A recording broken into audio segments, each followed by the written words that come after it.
Hello everyone, welcome back to another stream. In this stream we're going to be checking out the flight procedure simulations Embraer 195, which just recently came out. I'm going to head into the cockpit real quick because the wind sounds are really loud, but this aircraft just recently came out, and it is, honestly, I'm just going to say it from now, very surprising how well it's been made in terms of systems. But I'm going to talk about it a little bit more in depth today. I've been going over it in some past streams, just very surface level detail, but never really dove a little bit more into my experience with it. So we're going to be flying from Bologna to Munich, really short 30-minute hop pretty much. On this aircraft, and yeah, my review isn't going to be too detailed, but it'll also give you just about enough information on the aircraft to decide whether or not it is worth buying. And we are also going to be, of course, comparing it to the aircraft that is $20 more expensive but competes with the FPS, which is the S-Craft's E195. And it's just going to be merely just a verbal comparison. We're not actually going to load into the S-Crafts, but I'm going to tell you guys my opinion, and I'll also be stating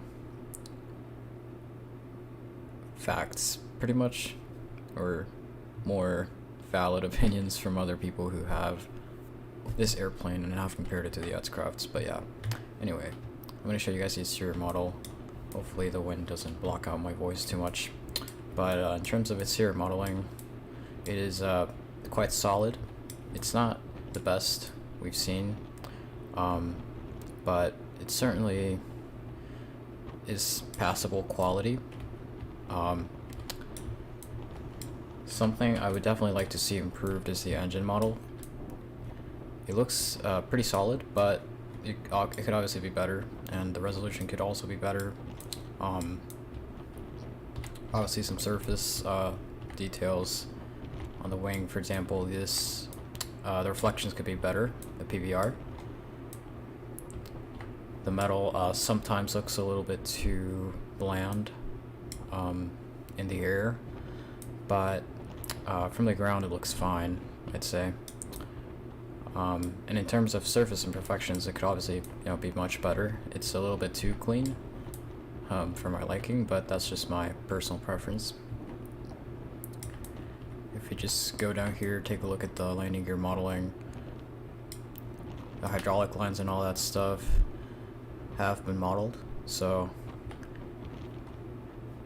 yeah, I'd say it's been nicely textured, just not up to par with some of the other aircraft that we've been seeing, some of the later, newer releases. Like the S-Crafts, for example. I would say that the S-Crafts does have better textures than this airplane, but as you guys are going to see in a few minutes, the systems are just immaculate. At least so far for me, they've just been perfect. I've had absolutely no issues with the aircraft systems, and it flies very nicely. So I'm just going to remind you guys, this aircraft is priced at $55, and the S-Craft's E195 is priced at $75. So that kind of sets lower expectations for this airplane, especially when it comes to the functionality of it. But surprisingly, I feel like that's where this airplane really excels. Of course, the texturing, the modeling is decent. The texturing is also quite solid. Obviously it could be better. There's room for improvement here and there. My S-plane settings aren't necessarily the highest, even though I have a pretty beefy computer, but I don't know. I would say that they have definitely improved a bit from the previous SSG E-Jets evolution from S-plane 11, and for those of you who are not aware, SSG was the name of the team that released the E-Jets evolution for S-plane 11, and they are the same team members that released this aircraft, and in my experience, the SSG E-jets were very unstable, very buggy. I did not enjoy them, unfortunately, but to my surprise, this airplane, it seems they claim that it's rebuilt, pretty much. I'd say brand new. It feels brand new to me, but of course it's been. I think it might have been ported, and some systems may have been improved on, but yeah. Anyway, we're just gonna take a look at the cabin also. It's also quite detailed. That's something I would like to remark about this. The cabin is, every time I boot up the airplane, I've never used that term before. Every time I fire up the airplane, the IFE screens are personalized, which is something I haven't seen before, and also the rows are numbered. The cabin is textured pretty nicely, I'd say. Could obviously be better, but I'd say they've done a solid job on it. I mean, of course, I'd say for my liking, it's decent. I like it. I really like how much attention they've paid to the details on the emergency exit doors, and of course seat numbering, which I already mentioned. But yeah, we've already talked enough about visuals, so let's go ahead and start up the airplane and make our way to Munich. So battery 1 and 2 GPU is turned on, and screens are going to take a little tiny bit of time to boot up, but we've got external power, GPU, and chocks connected. That is one thing that you have to know when using this airplane, that this is not an off button. It kind of looks like an off button. Offhand, I thought it was an off button, so I just didn't click on it, and I tried to push back with better pushback, and it went crazy, and it's because I hadn't released the chock. So this button is not an off button, it's a chocks button. So if we take a look, well, that's actually quite interesting. I don't really see any chocks, but they're on. If this button's turned on, then the chocks are on, and this is the GPU cart. It's pretty self-explanatory. But yeah, we're gonna go ahead and continue with the overhead setup. Turn on our nav lights, logo, no smoking, sterile cockpit. We don't really need the dome lights. Get that electric pump going. And yeah, let's go ahead and start setting up our FMC. That's something a lot of other people have been complaining about, the fact that this airplane uses the UFMC, which personally I really haven't had issues with it. Like, I'm not really sure what those complaints, I think a lot of people are nitpicky due to, you know, past experiences with UFMC, but I personally really haven't had anything significant bother me that much. If the FMC works perfectly, in my opinion, so I'll give them that. And our route today is going to be Munich, Bologna. So LIPE, Bologna to Munich. And here's that step climb, but since it's such a short flight, I'm not even going to do it. I'm just going to do 300, and keep it there. So Lima, India, Papa, Echo is going to be your origin, and Echo Delta Delta Mike is going to be your destination. Activate that. And actually, let's go ahead and I'm going to go ahead and show you guys the FB now that I have to use it. So I really haven't used any of these. Are pretty much the only two pages I've used, because all I need is to load up the aircraft and know my takeoff speeds. But I assume you can open and close doors with this page right here. And oh, this is also payload information, so if you have like a specific payload, you can also enter it here. Also use that one. And of course, there's the fuel page, takeoff speeds page, This is kind of like a little sound page where you can, you know, adjust the volume of some of these, switch aural or wind external sounds and stuff. And yeah, and here's some settings. So hide yoke on the first officer, captain's side, the outside pilot figures, you know, some configuration stuff. Pause at top descent is also a feature on this airplane. So yeah, I mean, it's all pretty easy to use. Personally, like, I really didn't need to watch any YouTube videos on it. Super simple, super straightforward. So here, I usually load up 1,000 kilograms more than what SimBrief says. So, you know, here's the, you know, thousands, hundreds, tens button. It's pretty self-explanatory. Just select your, input your amount, and then click on fuel, defuel. And we have 5,400 kilograms of fuel on board this airplane today. Departure runway is going to be 30, I think. The Luma sits Victor departure, Luma transition.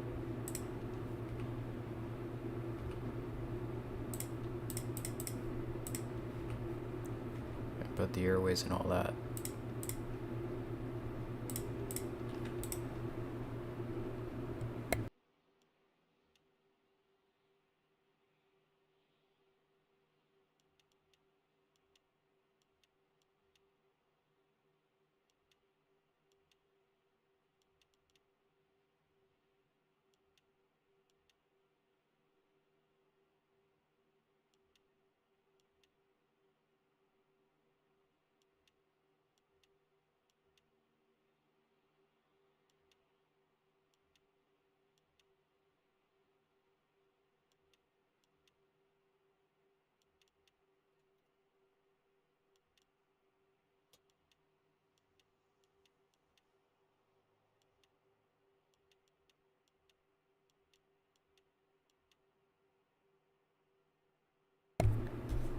So that's one thing I wanted to know. So for some reason, when you're on this page, and let's say you want to clear this discontinuity, so I'm going to do that right now, you need to click activate immediately. Otherwise, if you wait, for some reason it's not going to work. And that's just a little workaround I found. It doesn't really bother me that much. It's just a little quirk about the FMC. But yeah, it's pretty much all. Flight plans in, perf data, perf init. We got technically 1,000 for the fuel reserves. Next page, cruising altitude is going to be flight level 300. Takeoff center of gravity, of course that information is found right here. I always use this font value right here, 18.8. And since that's the value here as well, so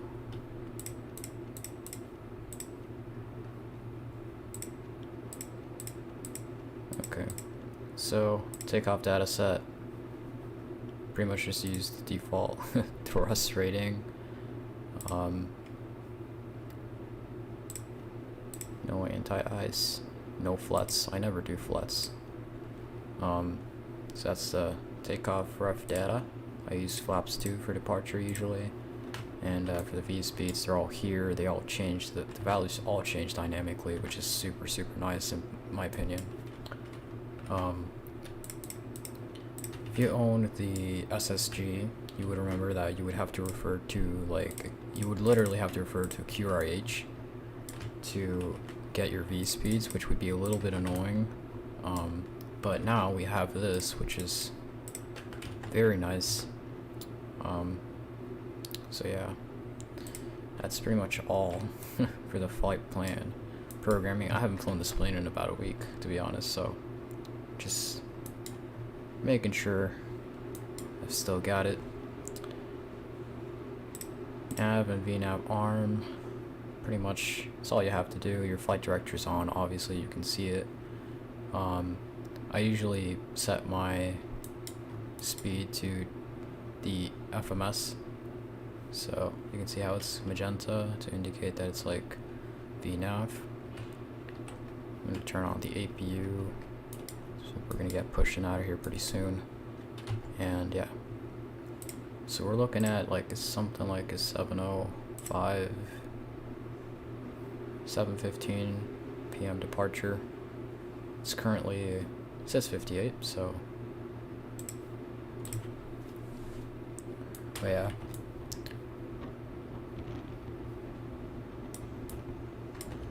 Okay, so sounds is something we're going to be going over in a bit. So here's our APU status page pretty much. From my experience, 95% is when it's usually available. Well, that's on the Airbus, but here it's 100. And automatically, after your APU is available, you're going to see GPU says available instead of in use, which means you can just disconnect your GPU. And you'll also notice that the parking brake is not set, so I usually set it, and then I release the parking brake, the chocks, and then I just call the better pushback guy. Ground to cockpit. Please show me where you want to go. Hold on. We need to push this way.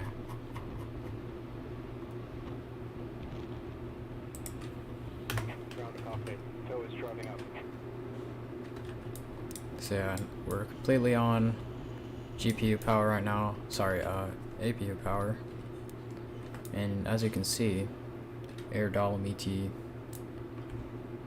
is the airline that we're flying today. I did not mention that.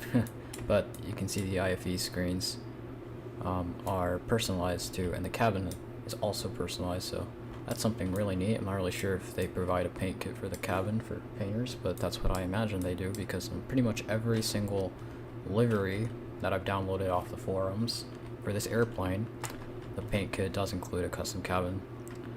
So I'm gonna set 30,000 feet on the MCP here. I know I forgot to set something. Okay, all doors and hatches are closed. Ready to connect. And we're gonna get the QNH here in a sec. So for METAR, we've got 29901 is our current METAR. Oh. Winch strap and adapter in position. Release parking brake when ready to start pushback.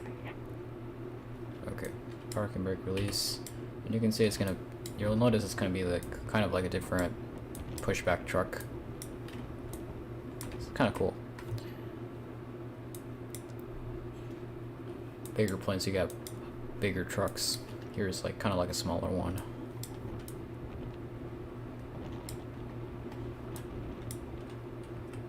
Starting pushback, and you may start engine. So, yeah, that's pretty much all. Make sure we got our red beacon lights on. Almost forgot. Fast seatbelt signs should be on by now as well. Let's do a quick overhead check real quick, because I did not do that before pushing back. So we're pretty much all good. And starting the engines on this airplane is really simple. Just have to lift this cover. We're going to start engine 2 first. Just switch it over to start. And there it is, N2 is going to start rising. That's literally all you have to do to start the engines. Oh yeah, and the wing flaps on this airplane is also really, really nice. I really, really like the wing flaps. It's pretty realistic. Love how they've modeled that.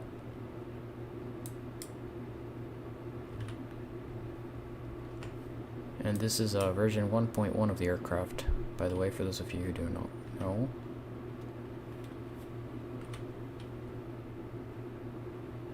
So yeah, engine 2 is coming on. And it's stopping.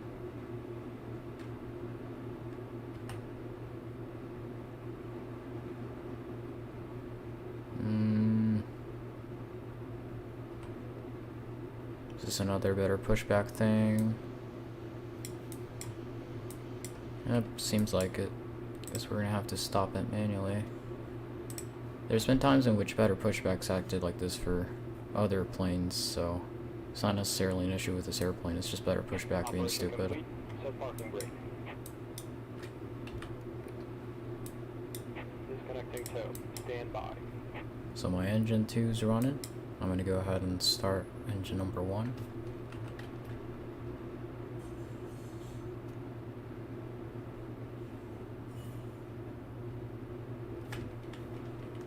Also have a view for... I always like to look at the window outside from this middle of the wing view.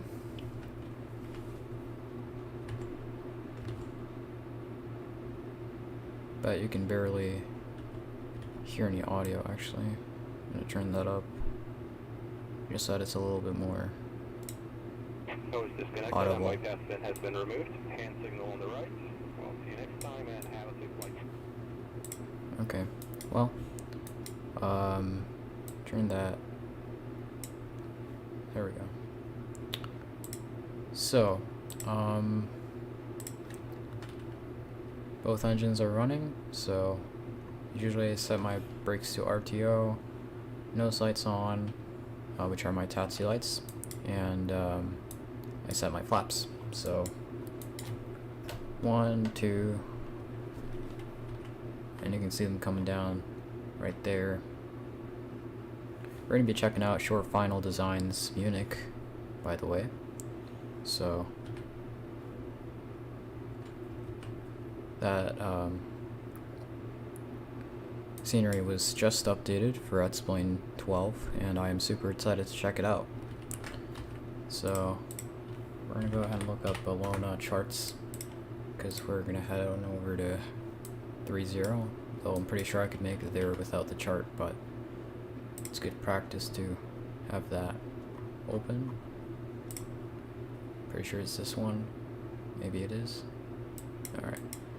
So, yeah, we're pretty much ready to taxi from this point.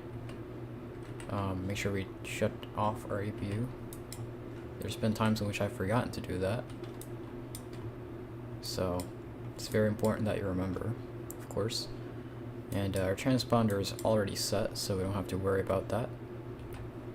And our V speeds are on the tape. We're pretty much good to go. So, park and brake off. Add a little bit of power. Got the airplane moving.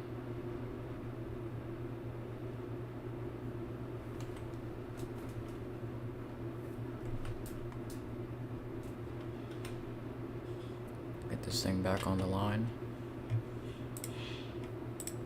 And, yep.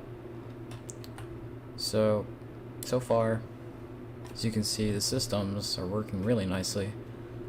If you're a previous SSG E-Jets user and have had issues with the systems or bugs with the aircraft, you can see how much they've worked to really fix all those bugs and make the airplane usable. If you watched my previous streams, especially that one on VATS and velocity that I did a couple years ago, you're gonna be able to tell the one with the stream with the JetBlue A319 as a thumbnail. If you skip ahead to like an hour something, 40, I think it was 41 minutes, you can see how I was having issues with the SSG jets. But I'm super pleasantly surprised that to notice that FPS has brought their systems up to a great standard. I would even dare to say even better than its competitor. Seems like the tables have turned now, and the aircraft that has more bugs now seems to be the X-Crafts, whereas the FPS E195 seems to be a lot more stable. And to be honest, more than just visuals, I really like reliability and an add-on airplane, because I can fly it and I don't have to worry about the sim crashing or anything like that. So really, really, really good job by FPS. Super satisfied with how well it's been performing systems wise.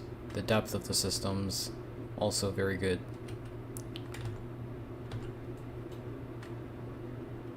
So we're gonna make our way down here to Kilo holding point, and we're gonna be departing pretty soon. Pretty sure that's the run-up area or something. Runway ahead.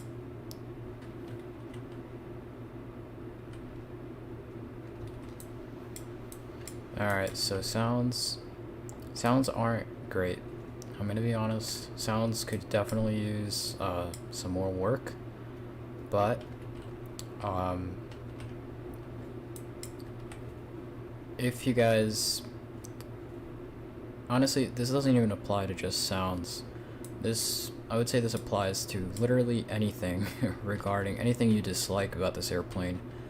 If you even were to have any issues with the functionality of the airplane, do remember that if you take a look at the product page of the FPS E195 in the version history, you can tell that they are constantly working on massive updates every single month, and that's one of the reasons why I would highly recommend that you buy the aircraft, because the developer seems to be actively working on it. So even though I would still say it's not perfect, it's super solid. That's a really important thing for me, that the aircraft actually works, that it doesn't crash my simulator for no reason.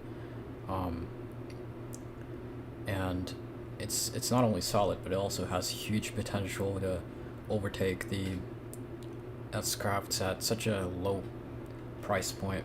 So yeah, let's go ahead and continue to explore this airplane as we make our way over to Munich. So pretty sure we're ready for takeoff. Chronos start. Bring the power up. Make sure our auto throttle is set.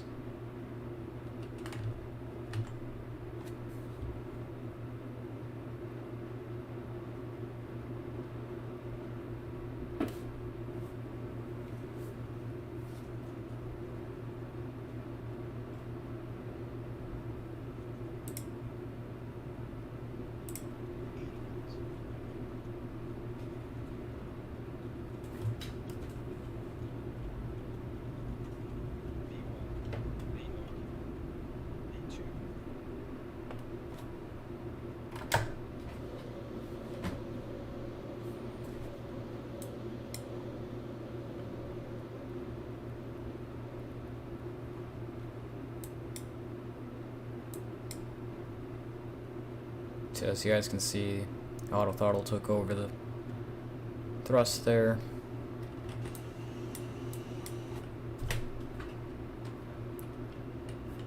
Making our climb. Really nice views. Fortunately, I don't have ortho for this area, but it's gonna be a pretty short flight, so we'll be fine. Flaps 1.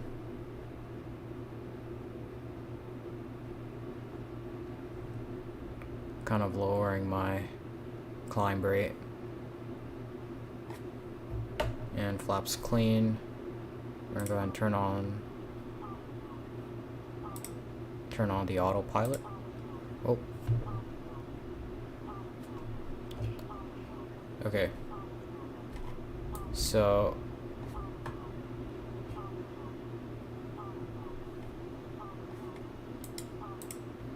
this is, I'm pretty sure, an issue with the trim. No? Okay. Yeah, usually when stuff like this happens, it's something on my end. It's not really an issue with the airplane itself. It's more like I missed something. So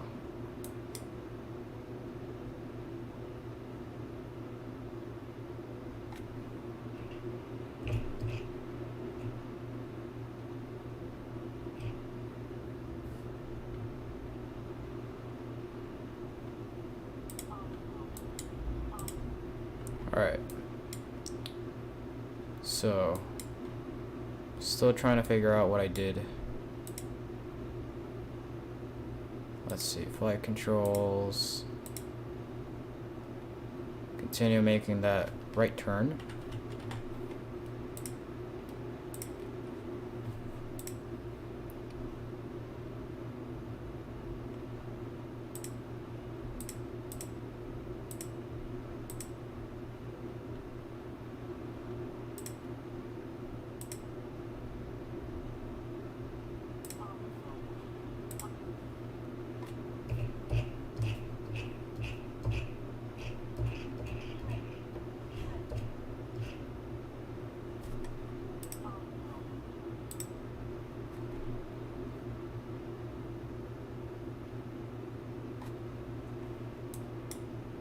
Not sure if there was a specific trim setting for departure, but I have a feeling it has to do with trim. What else could it be? Not sure. Not really sure, to be honest.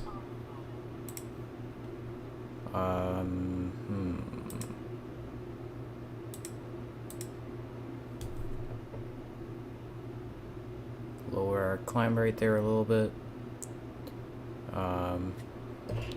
You know what? Maybe it is our trim. Let's see if we can actually lower it, maybe. It's kind of strange. I think I actually know what's going on. I think it's the fact that we haven't intercepted our waypoints.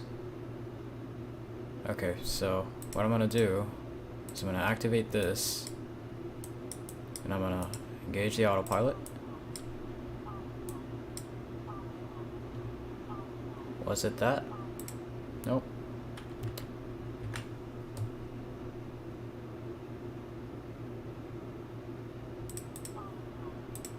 Still can't quite figure out what it is, to be honest.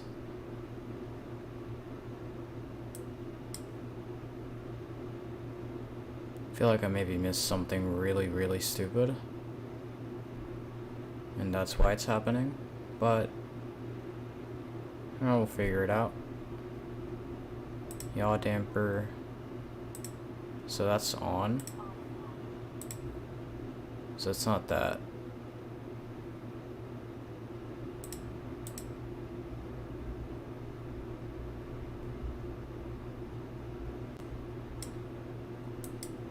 Oh, okay.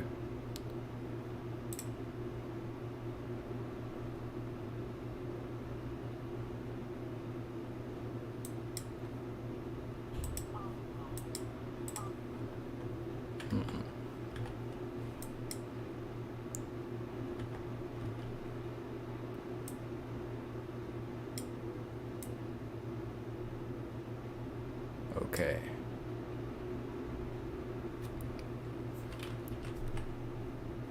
Not exactly sure why that's not working, but I'm sure it's probably something on my end. So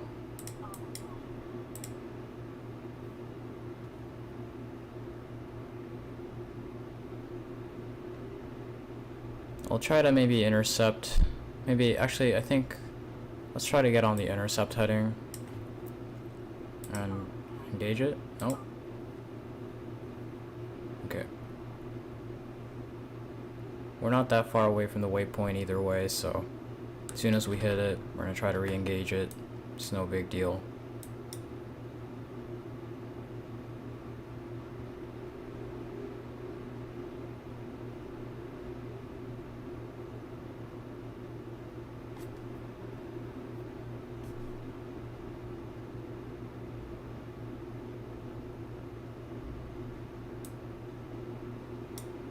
Alright.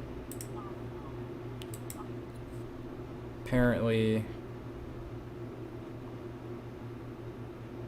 doesn't want to engage. And once again, that's probably because I made a mistake, so just trying to figure out what I did.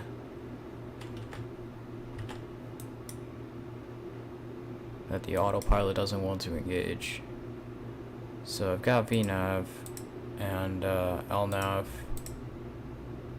Okay. So the LNav has been cycled. Doesn't seem to be that. What else could it be?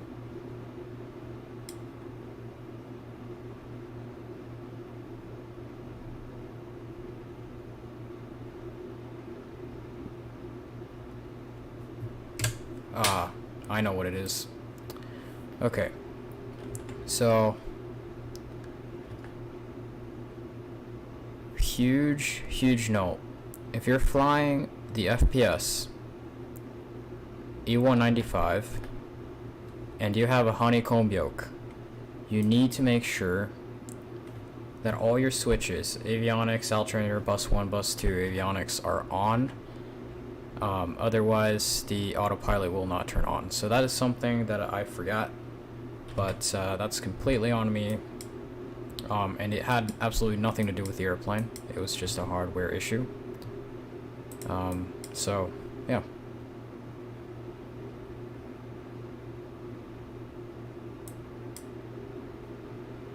Make sure we set standard on our barrel. Yeah, to be honest, it's a little bit of a weird problem, but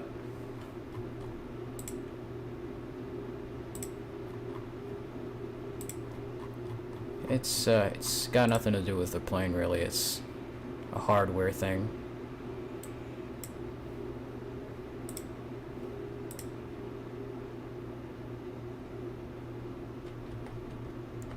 But yeah.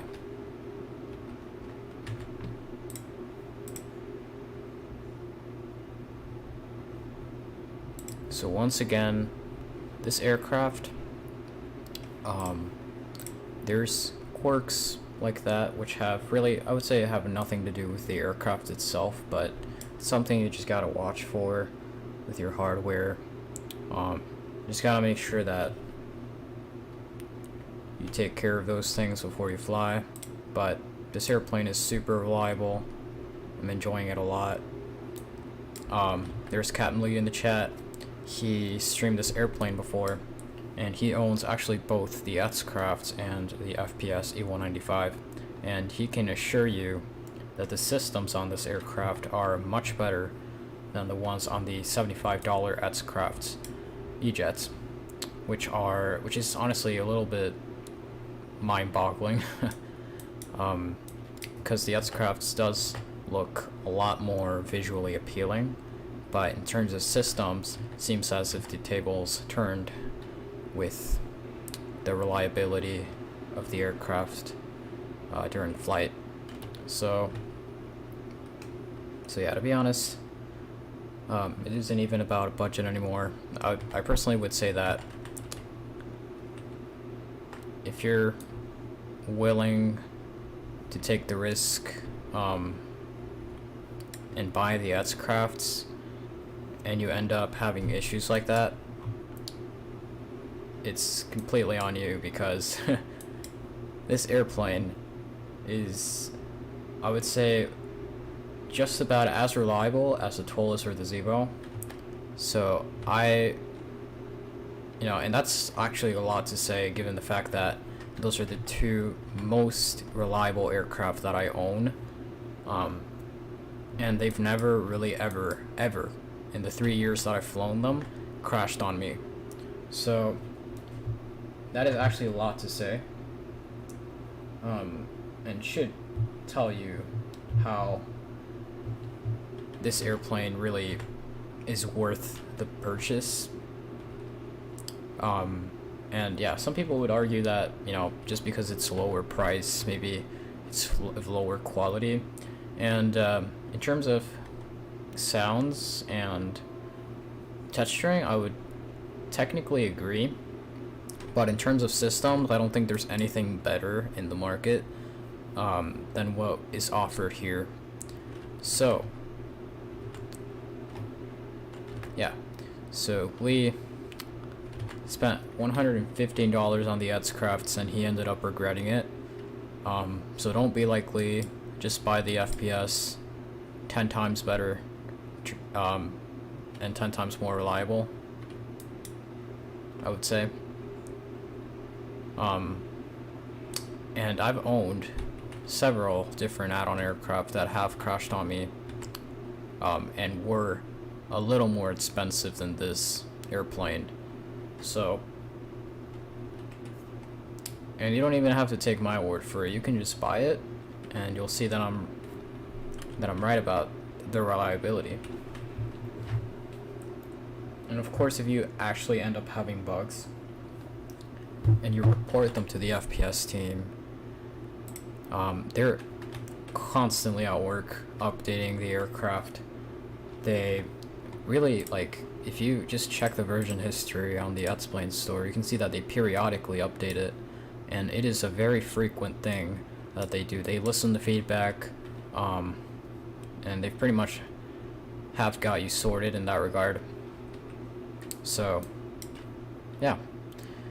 No complaints so far on my end. Never had a crash. None of that. Plane flies perfectly.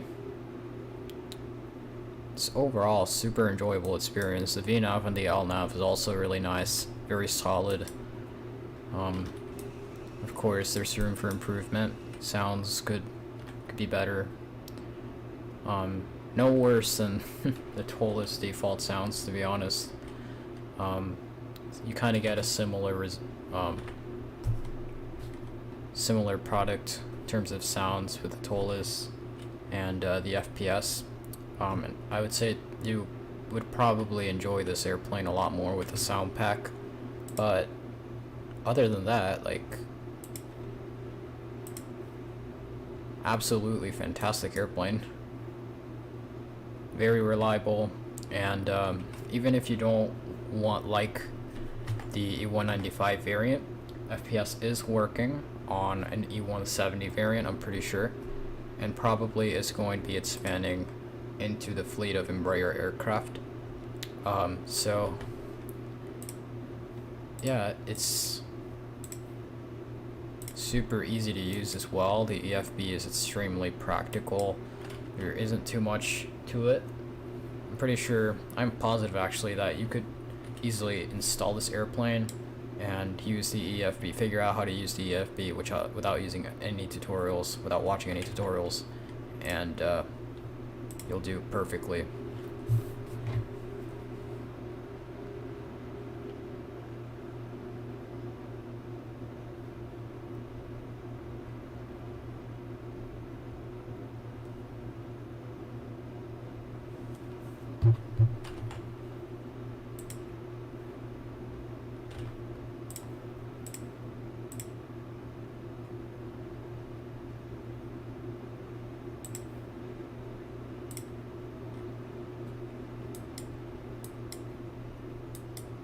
You use this knob down here. It's the range knob for the navigation display, and this is the navigation display itself. We've got some systems pages. All of them work, and all of them are accurate, which actually was not the case for the SSG. If you guys remember, there were some blank pages on the PFD, but apparently the FPS team has definitely leveled that up.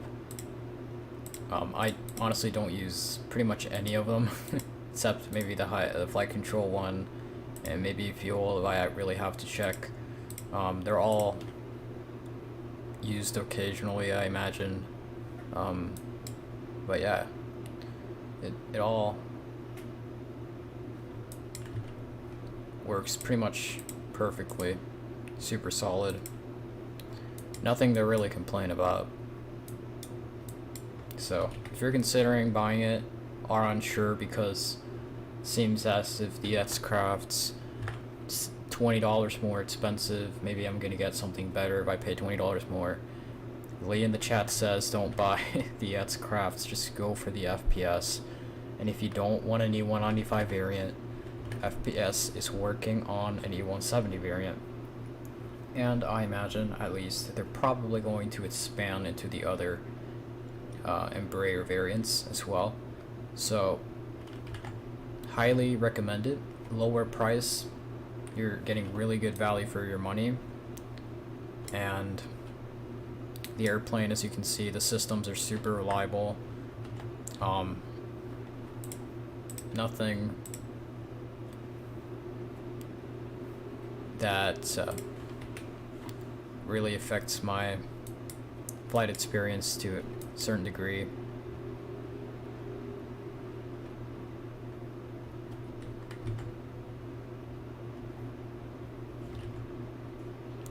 But yeah, huge potential, of course.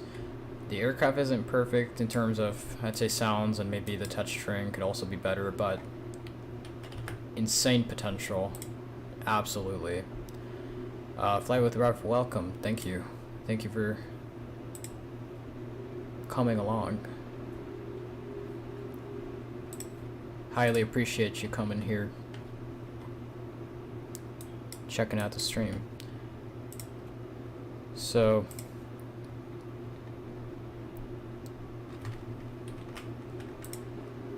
for the landing perf, we've also got info on that here. I'm pretty sure there's actually some pre-calculated speeds already on the FMS, so you could pretty much just plug those in. I personally, I might just do that right now. And I've got those speeds in. It's literally 1:30 a.m. where you're at. Highly appreciate you for coming along at that late. You should probably head to bed. It's school season. You don't want to deprive yourself of sleep too much. Ideally, you don't, at least.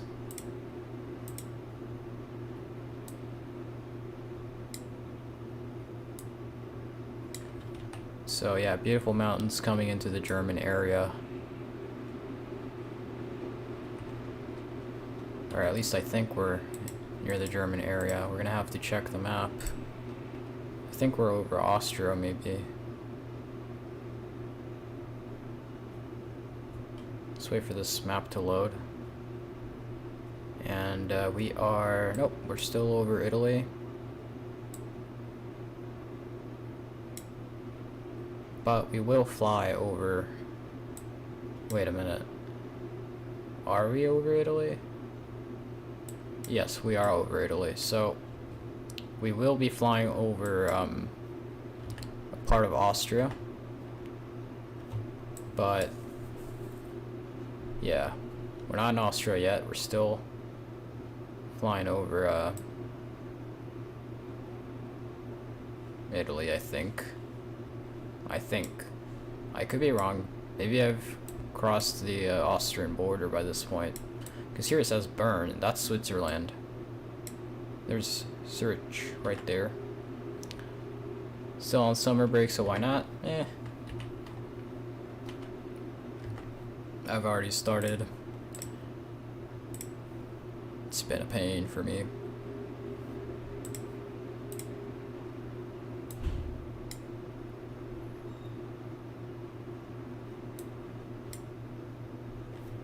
But yeah, if you are considering this airplane, go for it.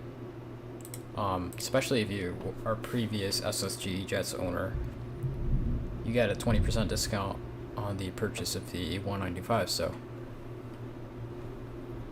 I would say it's a must-have aircraft if you like flying regional jets, and especially if you like flying around Europe, because Europe has a lot of E195 routes.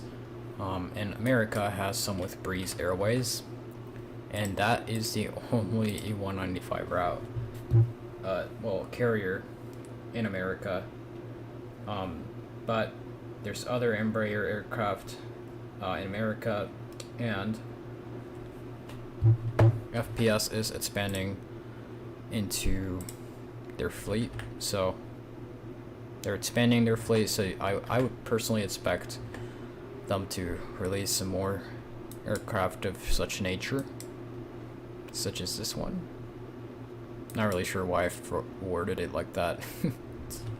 Anyway, prepared 3D V5 made me want to punch myself today.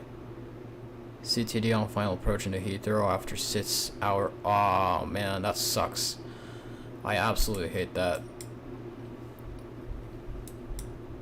That's one of the worst things that can happen to you. Actually, that's the worst thing that can happen to you. One of the worst things, but not quite the worst thing, is an issue with the autopilot or something, I would think. But yeah.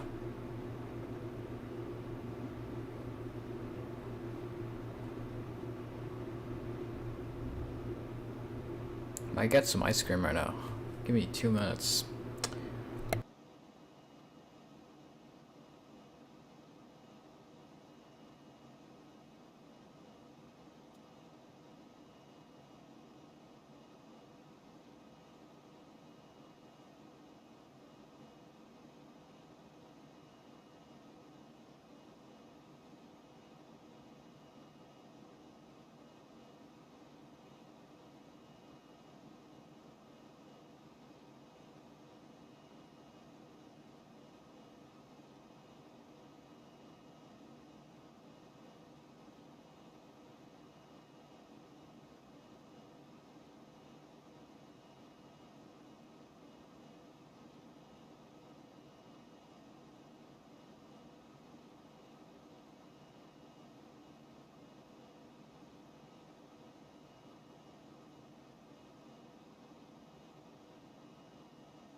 And I am back.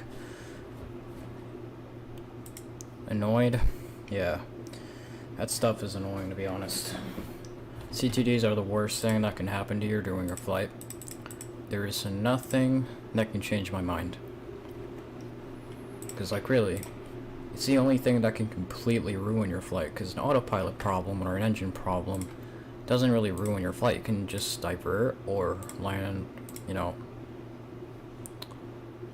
Oh, hey Starsim. Welcome aboard. Finally.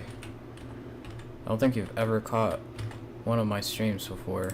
And actually, it's really late for you too, so definitely didn't expect you to come along today, but greatly appreciate you for that. I have vanilla ice cream with chocolate covering. Chocolate fudge. The hard shell one is the best.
$2:30 a.m.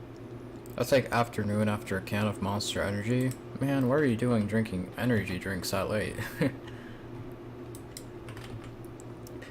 Still CTDs aren't gonna stop me from loving the PMDG 777.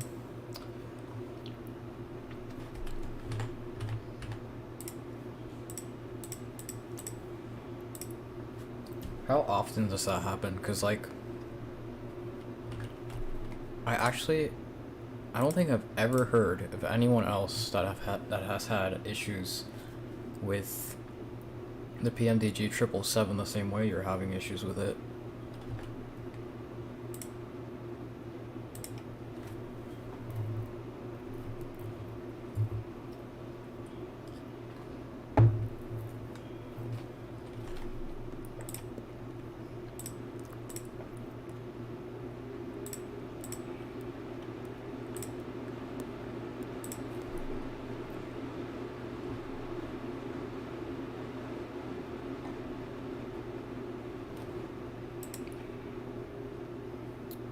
So auto brake slow for the approach today.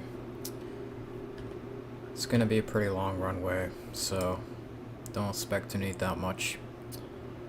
And we're about to hit top of descent anyway, so I think it's a good idea to bring up the approach charts. We're gonna be taking the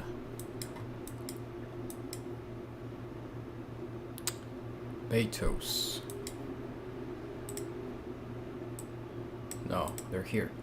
So, Munich, Betos to, not really sure what. So, it was 2 sits right, and the approach, no, the arrival was Betos 1A.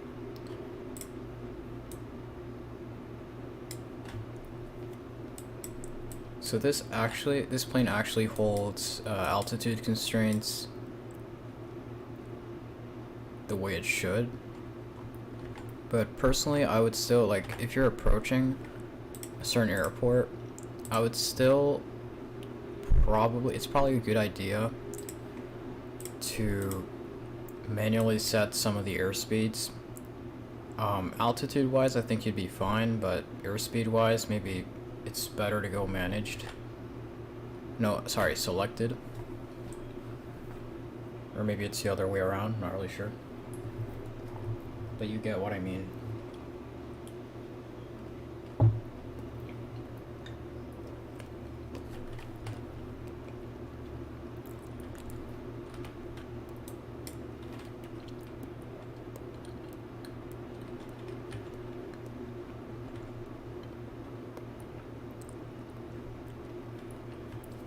I'm so glad I thought before speaking. But Starsum, how's your project? Going well? Not far away from finishing, maybe?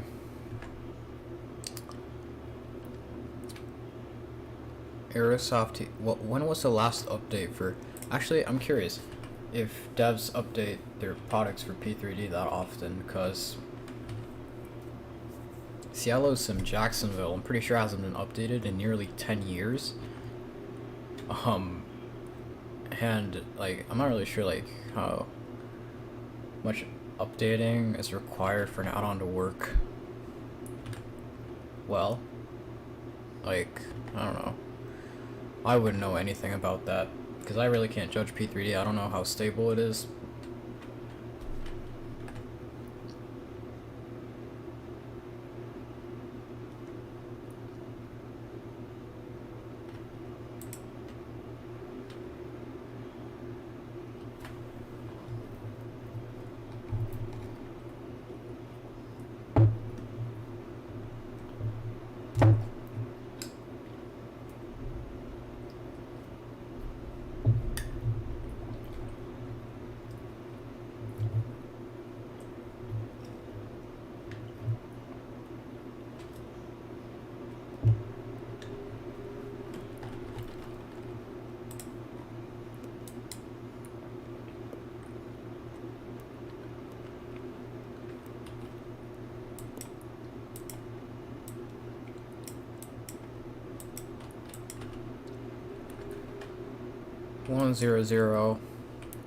Supposedly Betos is going to be our first constraint at 13,000 feet.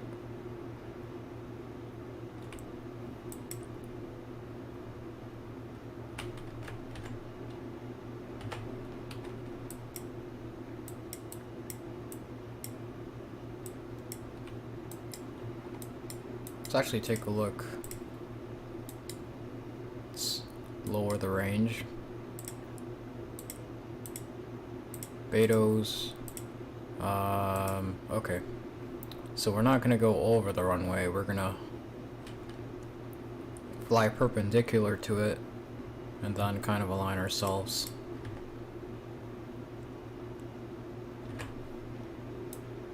Yeah, I wouldn't be able to help you with that, Rev. I don't use P3D.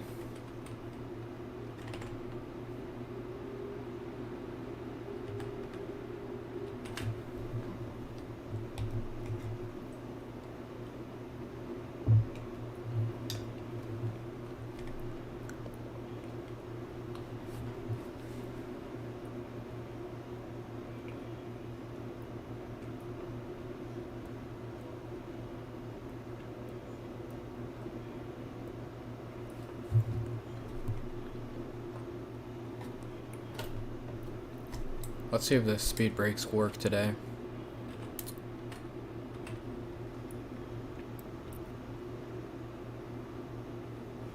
That's strange. So, I have a Honeycomb Bravo. I have my speed brakes bound to speed brakes. The animation doesn't work and it doesn't deploy. So I have to kind of manually do it. Which, something I'll report to Ricardo.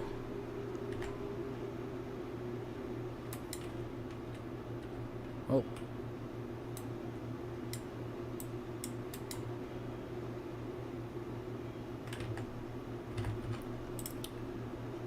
I think transition altitude at Munich is something like 6,000 feet.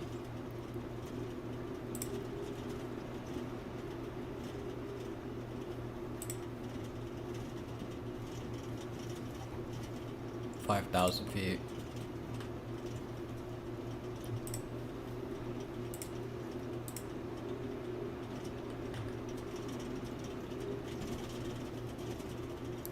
Planning to get the Logitech SideTech yoke. I watched a few reviews on it, and I think it's solid. Oh, and also, I think the bundle, the $170 bundle, gives you the throttle quadrant as well. But if you have the money, you could also go for the honeycomb and use your side stick throttle. I don't know. I feel like that might actually be even better because the honeycomb feels better. But if you're only looking for practicality rather than feels, Logitech yoke should work fine.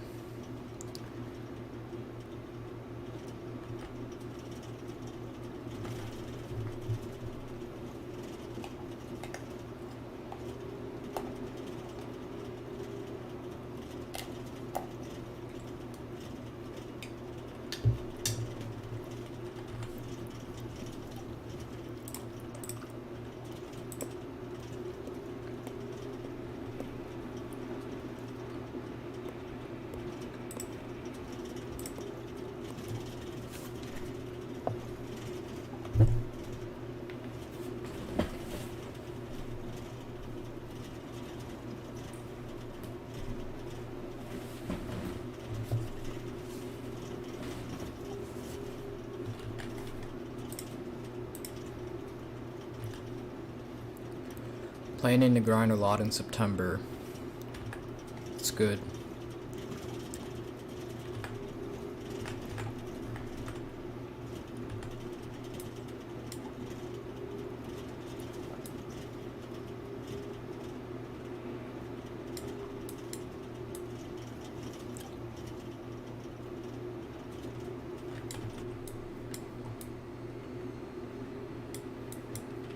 Man, conditions here in Munich are a lot worse than I thought.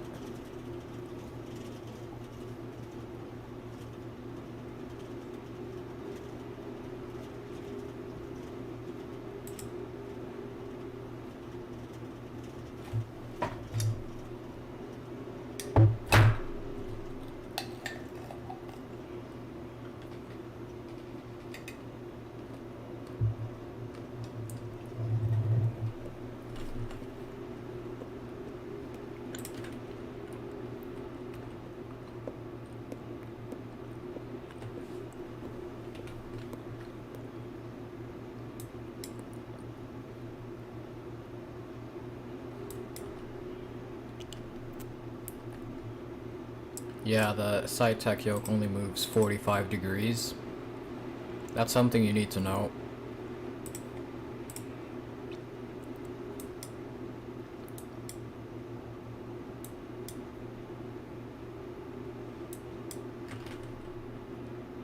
But yeah, I actually almost bought a SideTech yoke, but I'm glad I didn't because yeah. The honeycomb just feels much better for me, and it also has a switch panel. Works just fine. And it also feels really nice.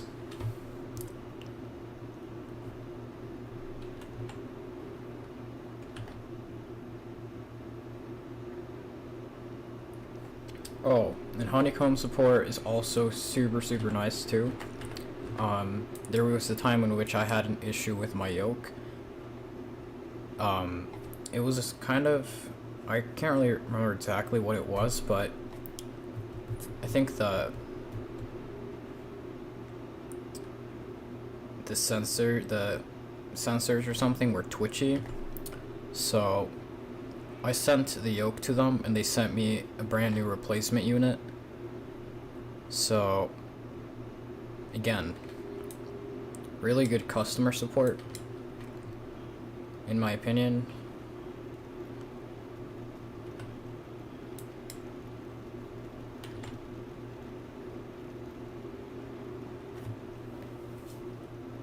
Honeycomb's out of your budget, you should consider, honestly, here's my advice. If you can save up a little bit longer, I would advise that you buy the honeycomb because, I don't know, It's just like, if you have enough money to buy the SideTech bundle, then soon enough you'll have enough money to buy the honeycomb yoke. At least that's my recommendation, because it's probably gonna last longer. I've had it for a few years now. Yeah, a few years. And it's really good. Unless you screw up in some unimaginably dumb way, it'll last. And it also, you know, it's got the full 90 degree, well, technically 180 degree rotation, because it's 90 degrees on each side.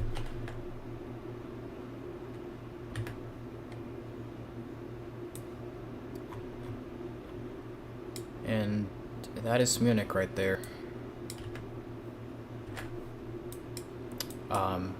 But for the quadrant, also suggest honeycomb. Definitely the winner there, with the MCP, the switch panel, the annunciator panel, which I actually don't think any other hardware is currently available for the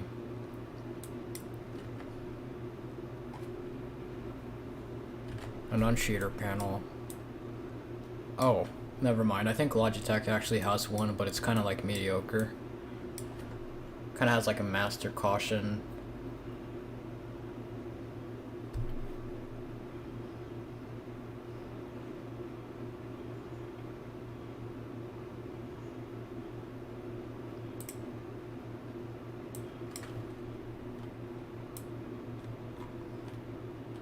Phone's about to die. RIP.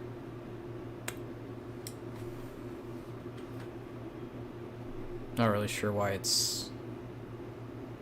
Yeah, there we go.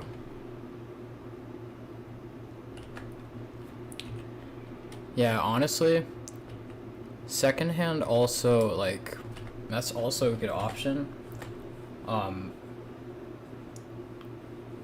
eBay, I'm pretty sure you could look for some secondhand, fly some hardware on eBay. You should probably get a pretty good deal on the SideTech yoke. It works as if it were brand new, and you'd be saving yourself like 50 bucks at least. I don't know.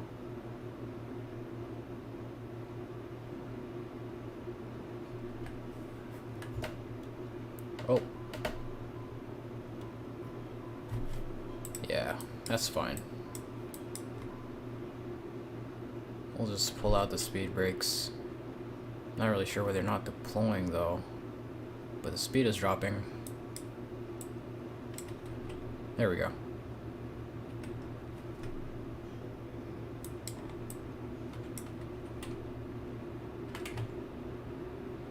Gotta hop off. Thanks for coming along, especially this late in the evening. Hope you have a nice night.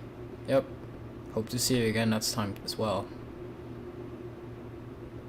Maybe going a little fast. We'll go flaps too. Did the flaps just... the spoilers.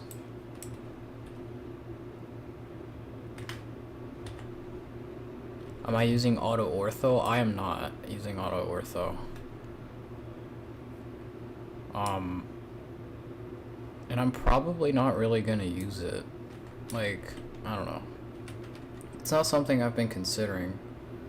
This is default. But there is, at Munich, just up ahead, we do have just a little bit of custom ortho around the airport because it's Short Final Designs Munich. But yeah, honestly, I think for some areas like Europe, default scenery is decent. Like for the UK, I'd say default scenery like isn't that bad. But True Earth obviously beats it like 100 times. Honestly, I'm hoping Orbits updates their True Earth for X-Plane 12, because that's something I've been waiting for a long time.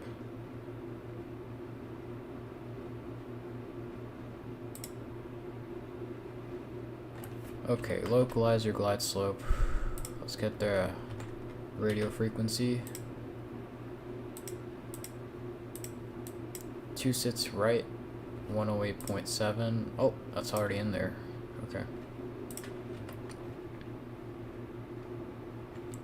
Pretty sure, yeah. I don't really like the way we're intercepting the localizer course. We could be intercepting it much nicer.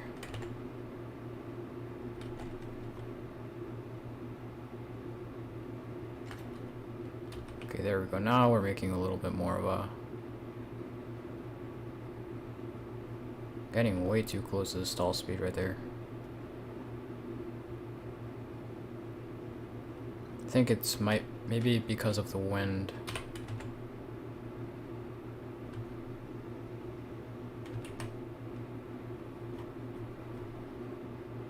Yeah, just look at that.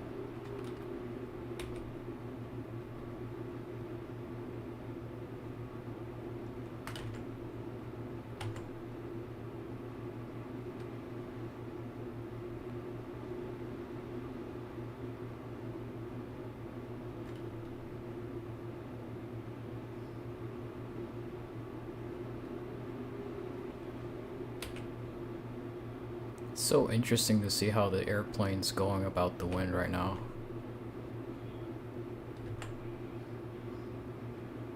Hopefully it doesn't do it again. Otherwise I might have to go manual on the heading. Yeah, it seems to be doing it again. Oh wait, actually, we're intercepting localizer course. Okay, we're fine now.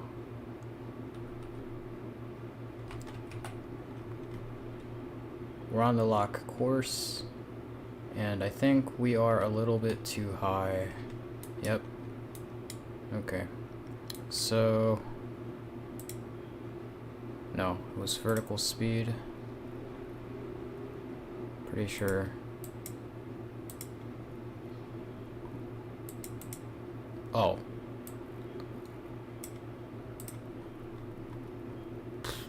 Yeah.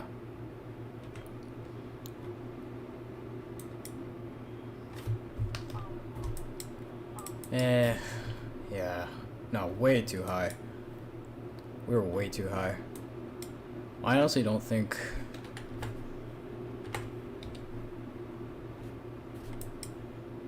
Let's see. I'm gonna disengage the auto throttle too. Are we gonna make it to the runway? Nah. I don't think so.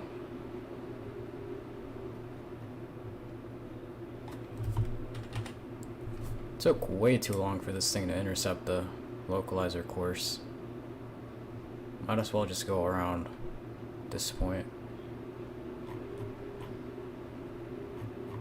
So yeah, there's 2 sits right. For the next approach, I'm pretty much just gonna fly it manually.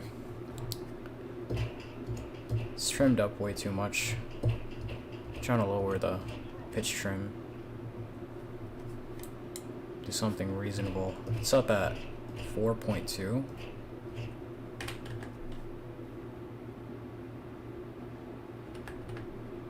Yeah, definitely going around. Okay, so VNav path, LNav, nav path. Oh, okay. So auto throttle, and I'm gonna set. Let's do managed. I'll set about 160 for now.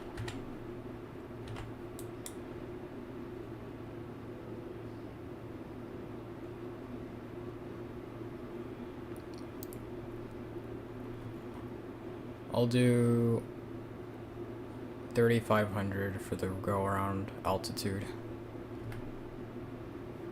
We're gonna come back in. I'll just try to manually intercept the localizer course back here at Gudeg, because we intercepted it at like Delta Mike November. That's ridiculous. By that point, I would have expected to been already on the glide slope.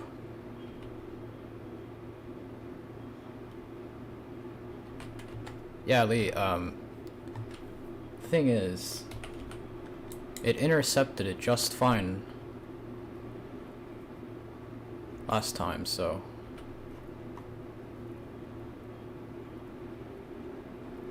let's get rid of the nav aids. So annoying. Okay.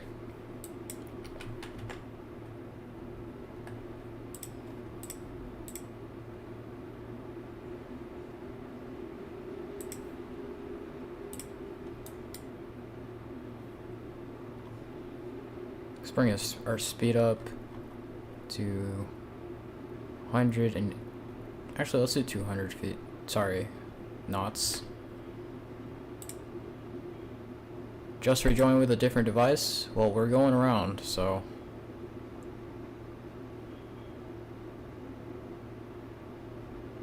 yeah.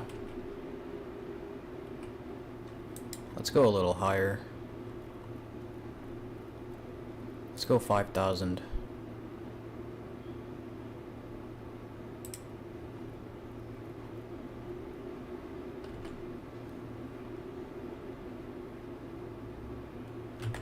Yeah, it's a good idea, Lee. I want to do that next time. Typically, I'm used to the aircraft being at the right altitude on the final approach fits, but apparently that's not the case here. I have to do that manually. That altitude is good? No, I feel like we're way too low at 3,500. Way too low. Field elevation is 1,400 feet.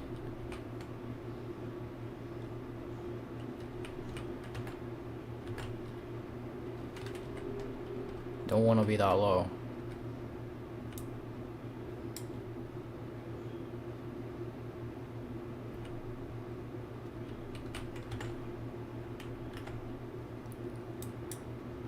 So I'm gonna start making so we're heading to Z0. We're gonna head 350 now.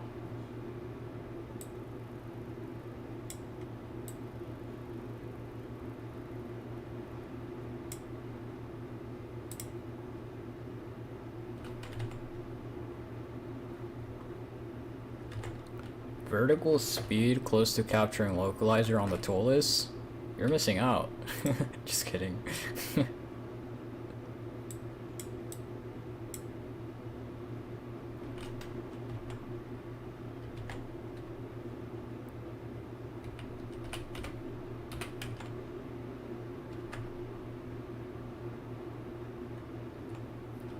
But the frequency is fine. All that stuff is fine. The speeds are fine.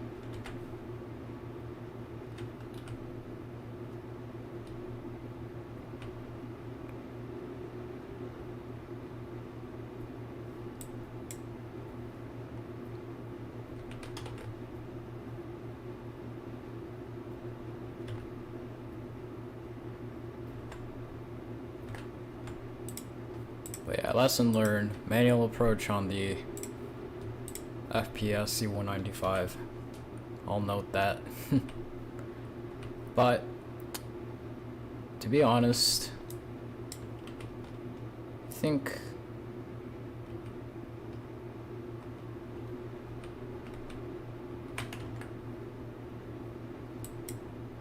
what's the current METAR? EDDM METAR. Alright, so METAR is 3000. Oh, it's not this one, it's this one. 5,000 is our transition altitude. So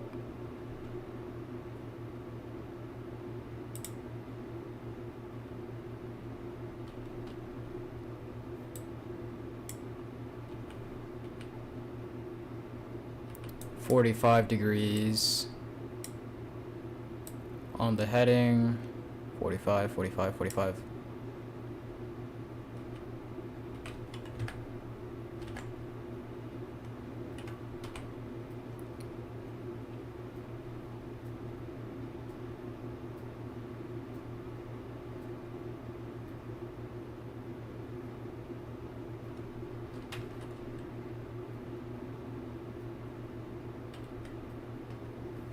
see, Lee, how low we are even at 5,000 feet? Just look at the airport. Look at us. 5,000 feet. Still pretty low.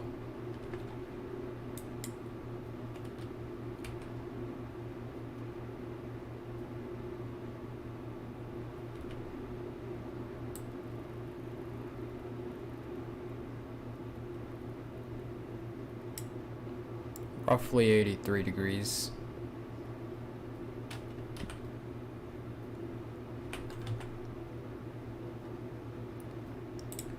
We want to make a decent interception.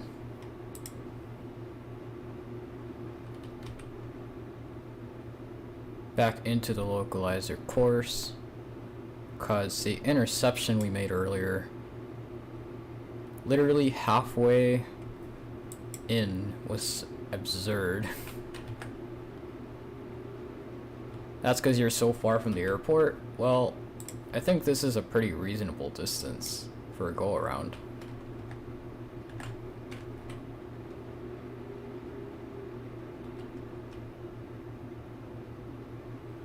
I don't want to come in like parallel to the runway, barely 500 feet out.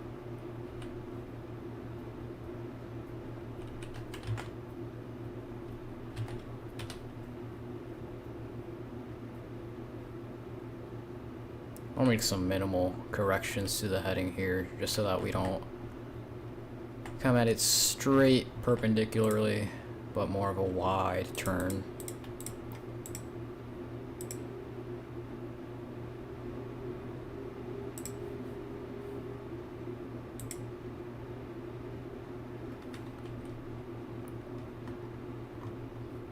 Yeah, first time flying into short final designs Munich, and this is actually my first time ever purchasing a short final design scenery, so I'm very happy with myself because Mr. Stretz is such a nice person.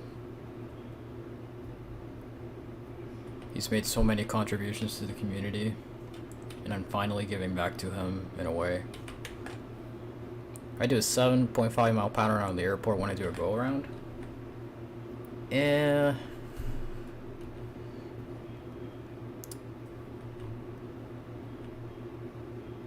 So 106 degree outbound from Mike. So wait, what am I doing? It's the heading select. 106 degrees. And we're gonna do that circle. And that should be a pretty nice intercept. Miss Stratz is the GOAT. Yes. First time ever purchasing short final designs? Yes, it is my first time ever purchasing short final designs.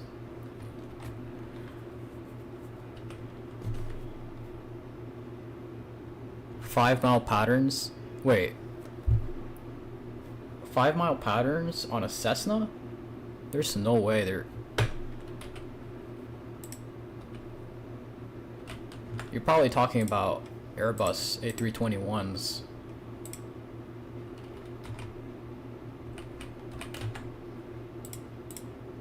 Honestly, I don't think there's a right or wrong answer when it comes to go-arounds, because either way, you're still kind of...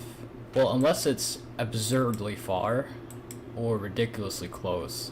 But as long as you're maintaining a reasonable distance, I don't think it really matters that much.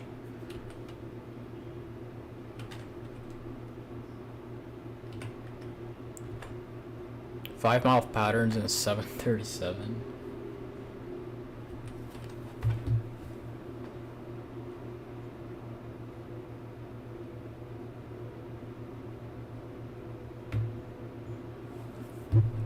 I wanted to buy... Hold on. Let's actually check out Mr. Stretz's catalog real quick. So I just bought his Munich airport, like literally just bought it. And let's take a look at what other stuff he has. I'm sure he has San Francisco. He has LAX. LAX still hasn't gotten an S-Plane 12 update, which is why I haven't really bought it yet.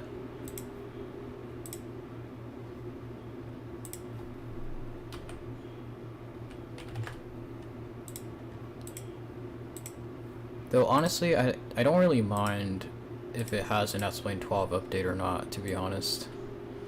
Because, like, it still works. His San Francisco is a must. It looks insane. I'm not really sure how he even... I looked at his runway textures. I'm 100% sure he hand painted some of that grunge on the aprons too. He's insane.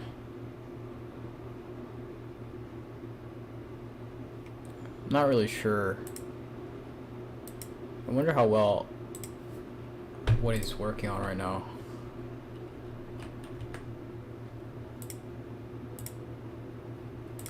Because right now we're seeing that he just made a Munich update, but he's probably making one on LAX as well. At least that's what I imagine he's doing, because I don't know.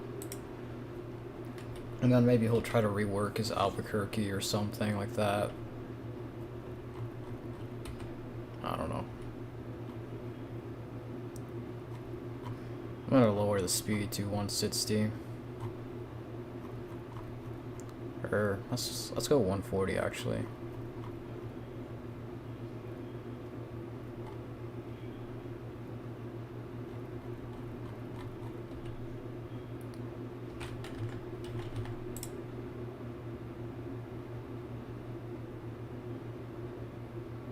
Yeah, it works fine in 12.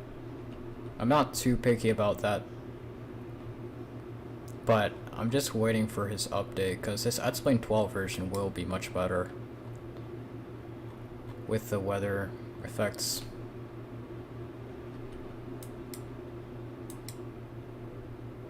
Even, you know, even if he weren't to update that scenery,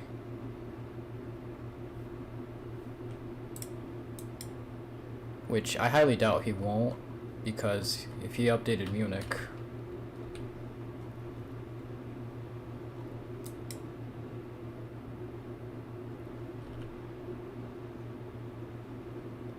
don't think I need to finish that sentence. Captain Jarrett, welcome. Welcome. It's been a long time, actually, since I've seen you around. Out select. We're going to drop to, let's do 2000.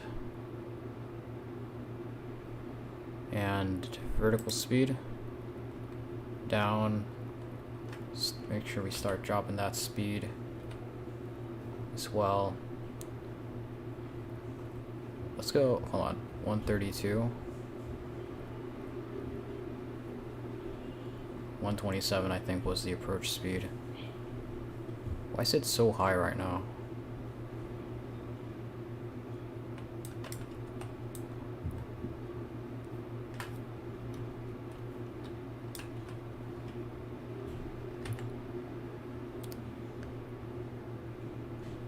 Have all my 12 scenery, my 11 sceneries updated to 12. I mean, yeah, like pretty much all you have to do to update an S-Plane 11 scenery is just add weather maps. The rest is the same essentially. I want it to increase, not decrease. All right. So that was a much better intercept. But now I think we're actually a little low.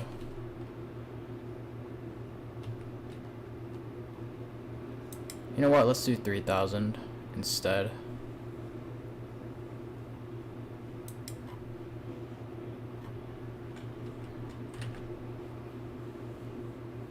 .3D vegetation, so new night lighting. And it's going well, Captain Jared, thanks for asking. It has been a long time. Hopefully you've been doing good too. There's certain things about... So...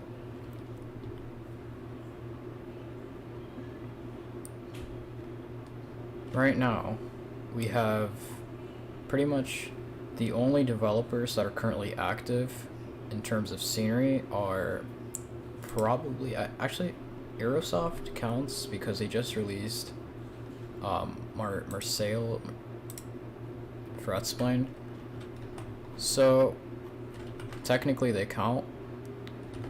And we also have time models. Mistretz is also active, and we are active, and I think StarSim, and then that's all.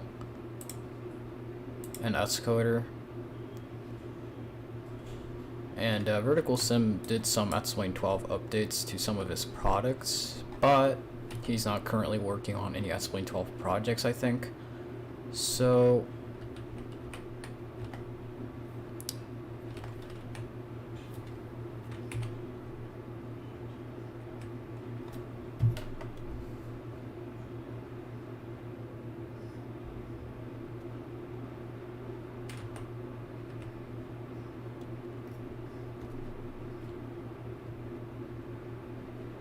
oh, there it is.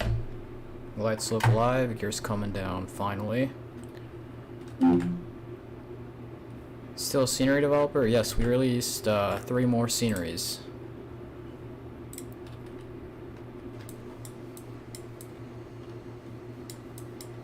Now we're making our way down to the runway. Finally, at once. We are finally approaching Munich. I'm so excited to see how good Munich is. I've never ever used the Mistretz payware airport, so like, if his freeware renditions were good, I'm really excited to see how good his payware renditions are. Maybe a lot better than I think.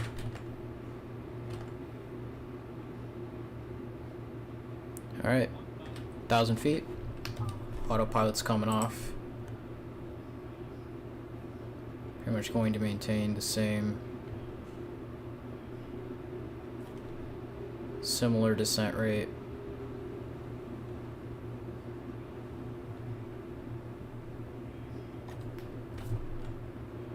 Gonna leave auto throttle on for a little bit. Aviation Master calls me the Webmaster. When did I ever call you the Webmaster? I just said you were fast at WED.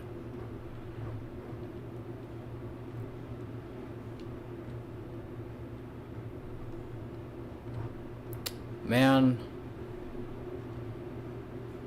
Coming in a little too high again. Alright, finally. We're starting to see some proper ortho now. I don't want to get distracted though. We're gonna check those out on the replay if it decides to work. Yeah.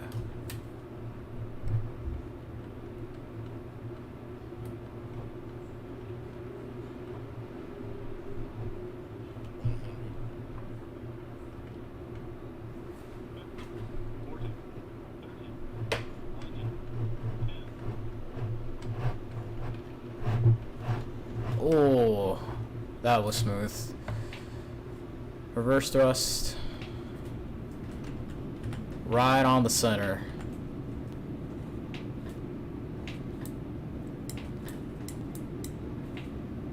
Already, my first impressions of this scenery are very, very positive. The frames are amazing, and the ground textures are insane as well.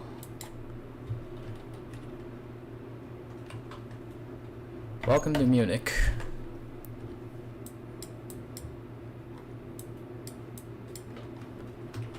Wow.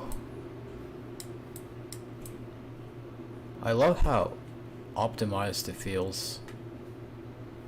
Holy cow.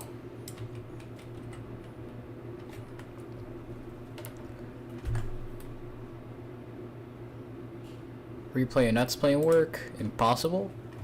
We'll see. I got it to work last time.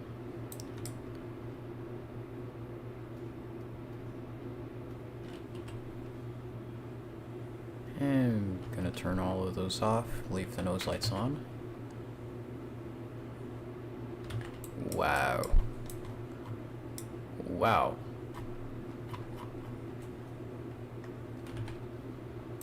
Let's check out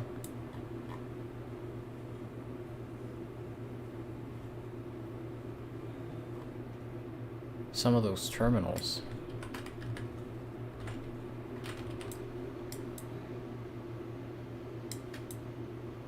He even did, look, he even did those canals. He did the mesh really well. There's actually mesh right here. Bridge going under the taxiway. Really nicely done. I'm gonna park in one of these, even though I highly doubt Airdolm ET uses the terminals. Probably use the aprons.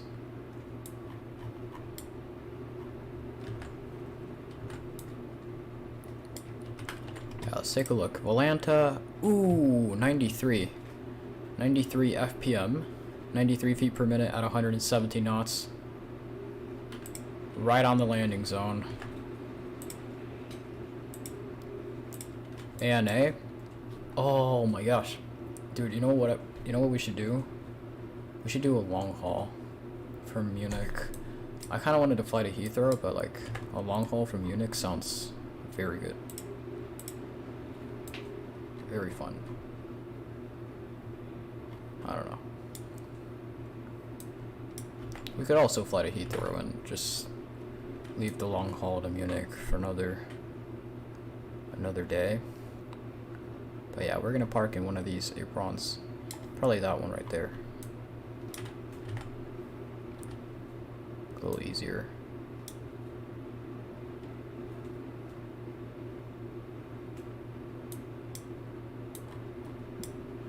So I think this is DGS.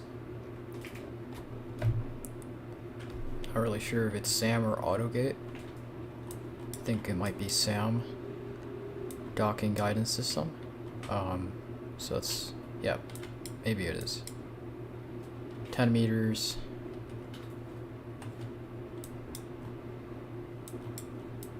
Let's see.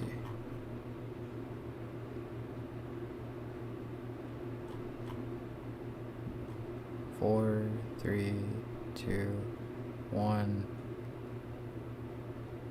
and stop. Oh.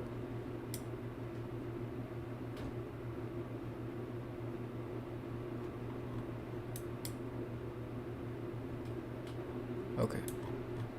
I assume that means I'm good. Alright. So APU's good. Turn off the taxi lights. And let's go ahead and shut down the engines.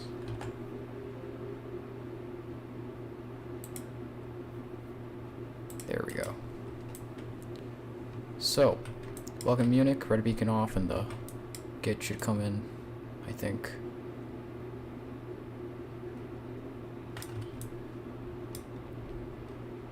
Unless I went past, a little past the mark.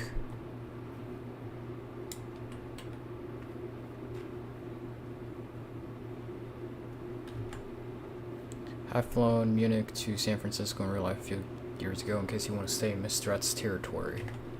That's actually a good idea. I'm not really sure what aircraft operates that. I would assume the A350, so I would have to check out Flight Factor. And pretty sure I've asked you this question before, Lee, but does a Flight Factor A350 work in Swing 12? Pretty sure it does, I think. But yeah, so that should be pretty much all for today's flight. We're going to check out a little bit of Munich, since this is a scenery that we've never really visited before, so maybe we could even look around for a little bit. Not really sure if it has. Okay, so I think it has some interiors. Animated ground vehicles, for sure.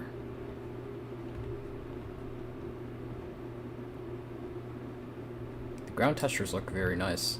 That's one thing That's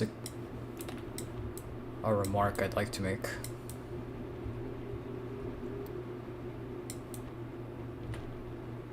He even modeled the air bridges here. Not really sure if the interiors were well modeled here too, but yeah. So, anyway, it is replay time. So, let's hope that replay works today. I'm just gonna do that since that's probably United 787. Do you know what variant? Maybe the S variant? Munich to SFO United. So United 195 is what I'm seeing. So I'm checking that out on FlightAware. Hopefully it's the 787S. And it is the 777-200 for 195. For 8883, it is the A350, so I was partially right. Wait a minute. United has A350s? Oh, no. It says Lufthansa. Operating as Lufthansa 458. Okay. But anyway.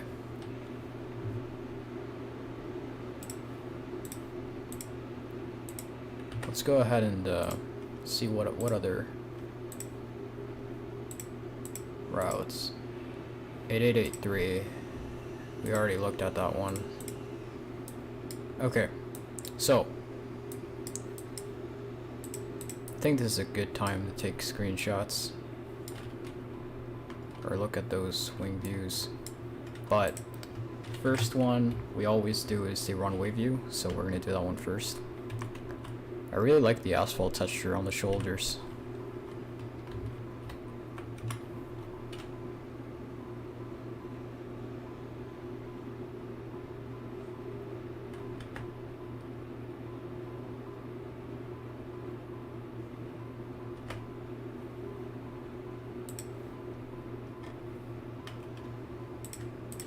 Hold on.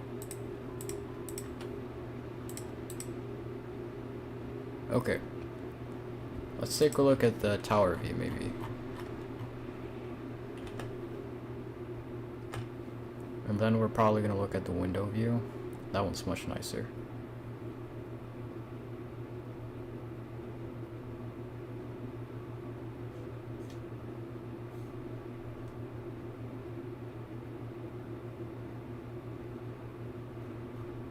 Nice. Didn't float too much. That's something I was worried about. Flare was decent. Lufthansa, let's see. I'm gonna try to find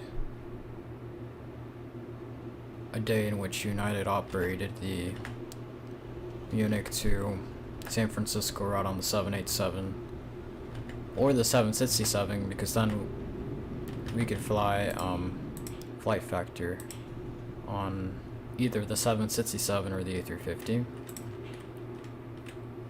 Let's take a look at this view. West side.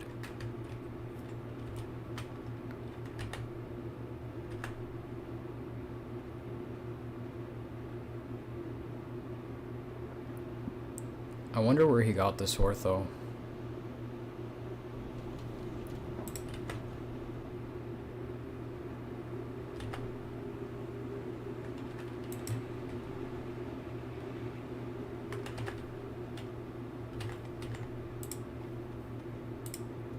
Because it's really sharp ortho. I mean, I'm definitely not aware of good European ortho sources, but I'm sure that there are some.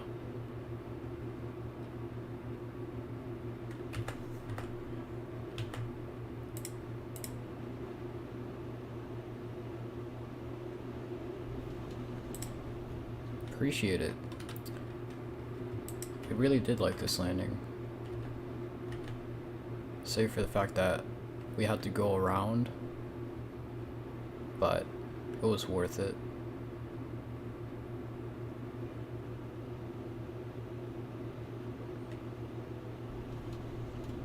So, final thoughts on this airplane. I highly recommend it. For the price, according to Lee at least, I can't really say this from self-testimony, but according to Lee, he owns the S-Craft's E-Jets, and he says that the FPS is way better in terms of systems, and I would take his word for it because he has streamed both aircraft and gave his opinion on both of them. So as you could see in the stream, the systems are indeed very reliable. We had no issues, crashed the desktop, none of that stuff. So I would say that this aircraft is worth the money. Great value for the money, I would say, in fact. And it performs great, it handles great. The sound's gonna be better, of course. Maybe we could use a sound pack for those. Not really sure if FT Sim has one already, but yeah. I recommend this airplane. Very solid quality. And if you're hesitating and have been wanting to buy it, then hopefully this clears up some doubts and helps you decide. So I'm gonna roll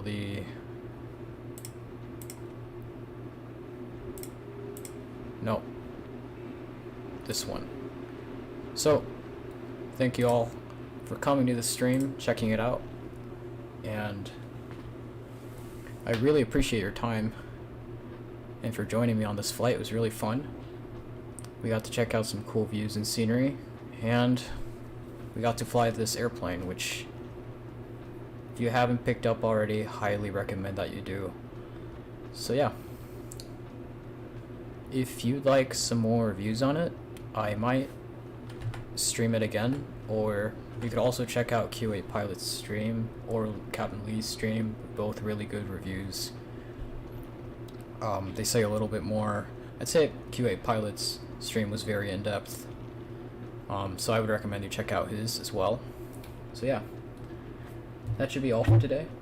I hope to see you guys sometime soon, later this week, maybe over the weekend. And yeah, thank you guys so much once again for coming along, and I hope that you all have a great day or night. Bye bye.